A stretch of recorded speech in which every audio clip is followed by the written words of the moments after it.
ओम त्वं हीनः पिता वसो त्वं माता सदक्रतो बभूविथ अधाते सुन्ममीमहे।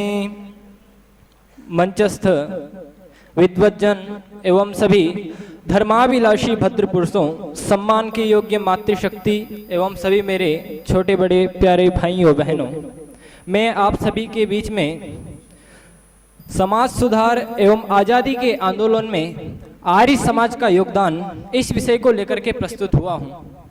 कृपया ध्यान पूर्वक सुने। मैं थोड़ा सा निवेदन करना चाहूँगा कि थोड़ी देर के लिए आप सब अपने मन को मुझे प्रदान करने का प्रयास करेंगे।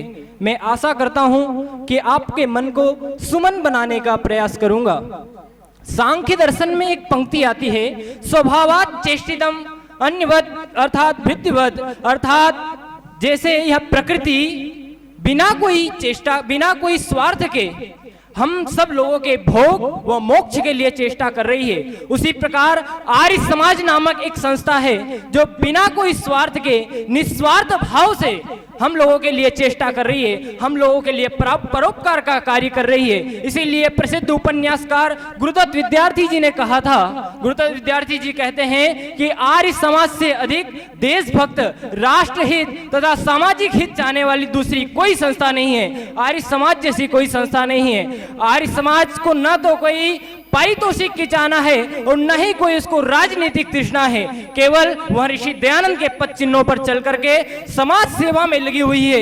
यही उसकी आर्य समाज की यही एक धारणा है कि वह केवल समाज सेवा करना चाहती है और यही इसकी विशेषता है और यही इसका आभूषण है।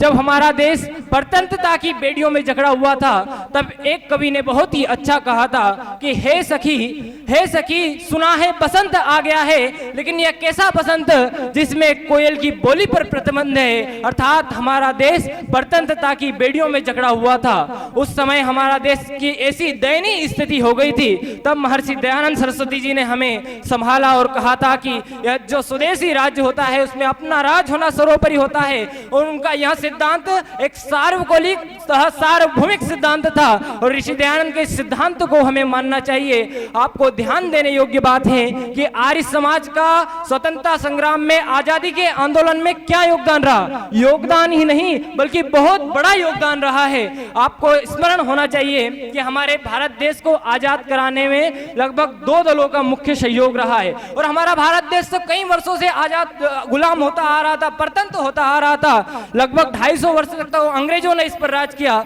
सन 1765 से लेकर सन 1857 तक ईस्ट इंडिया कंपनी ने और सन 1858 से लेकर 1947 तक अंग्रेज सरकार ने इस पर राज किया। उसके बाद हमें आजादी मिली और वह आजादी केवल आर्य समाज के कारण मिल पाई है। तो मैं बता रहा था कि इस देश को आजाद करने में मुख्य रूप से 2 दलों का सहयोग रहा है। गरम दल और नरम दल की स्थापना की गई थी।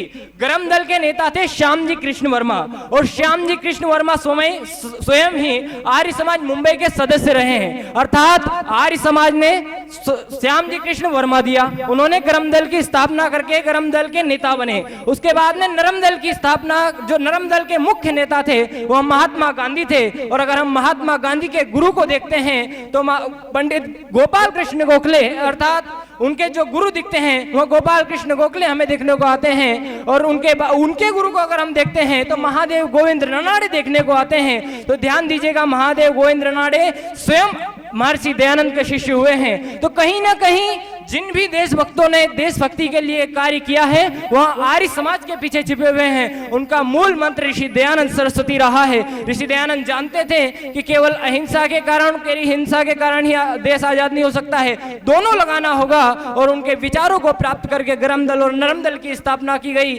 आपको स्मरण होना चाहिए कि जब स्वतंत्रता का आंदोलन लड़ा जा रहा था, आजादी का आंदोलन लड़ा जा रहा था, तब पंडित मोतीलाल नेहरू की अध्यक्षता में एक कमेटी बिठाई गई थी। उस कमेटी को यह सौंपा गया था कि जरा देखा जाए जो जेल में बंद लोग हैं उनमें से कौन कौन किस किस संप्रदाय के हैं। जब इस चीज का रिजल्ट आया, इस घोषणा का रिजल्ट आया, तब पता लगा कि जेल में जितने लोग बंद हैं उनमें से अगर उनका देखा जाए तो उनके बिस्तर में सबसे अधिक पाई जाने वाली पुस्तक सत्यार्थ प्रकाश है।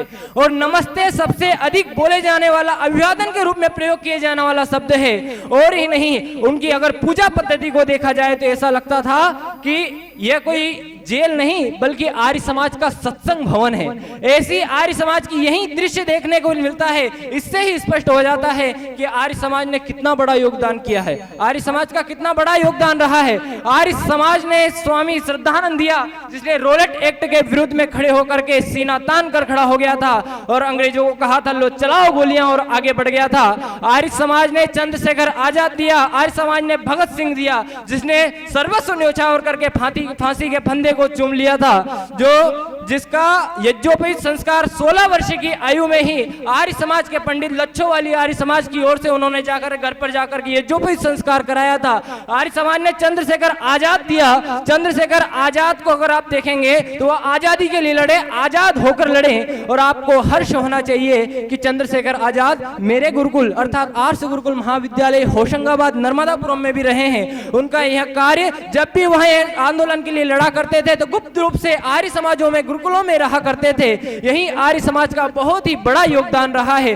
और यही नहीं बल्कि आर्य समाज के पीछे तो इतने योद्धा छिपे हुए हैं, स्वामी श्रद्धानंद, स्वामी स्वतंत्रानंद, स्वामी रामेश्वरानंद, भाई परमानंद, भाई हृदय राम, लाला लाजपत राय, पंडित राम प्रसाद बिस्मिल और अनेक जो वीर योद्धा हैं वो केवल आर्य समाज के पीछे छिपे हुए हैं। दूसरे मेरे विषय में एक बात आती है कि वह समाज सुधार आर्य समाज ने क्या किया, तो आप ध्यान देने योग्य बात है, जब से आर्य समाज की स्थापना हुई है, अर्थात आर्य समाज की स्थापना होना ही समाज सुधार है। अर्थात आर्य समाज की स्थापना जब से हुई है तब से आर्य समाज के द्वारा जितने भी प्रकल्प चलाए गए हैं वह प्रकल्प समाज सुधार के लिए ही रहे हैं। भले ही वो आप देख लीजिए छुआछूत को दूर करने का देखेंगे, या फिर जाति प्रथा को दूर करने का देखेंगे, या फिर बाल विवाह, विधवा विवाह, ये सब करवाने का, या दूसरे धर्म को अपने धर्म वैदिक धर्म में लाने का प्रयास करना, स्त्री और शूद्रों को वेद पढ़ने का अधिकार देना, जितने भी आर्य समाज के द्वारा प्रकल्प चलाए गए हैं सब समाज सुधार के लिए चलाए गए हैं। आप अगर इस स्वतंत्रता संग्राम में या समाज सुधार में देखेंगे, स्वदेशी का भाव, स्वतंत्रता का भाव, एक ईश्वर, एक भाषा, एक धर्म, शुद्ध शिक्षा, सत्य शिक्षा, और जितने भी प्रकल्प कोई भी अगर किसी भी चीज की कल्पना करते हैं तो उसके पीछे आर्य समाज एवं समाज सुधार का ही कार्य रहता है। इति ओम शम। इन्हीं बातों को बोलकर मैं अपनी वाणी को विराम देता हूं।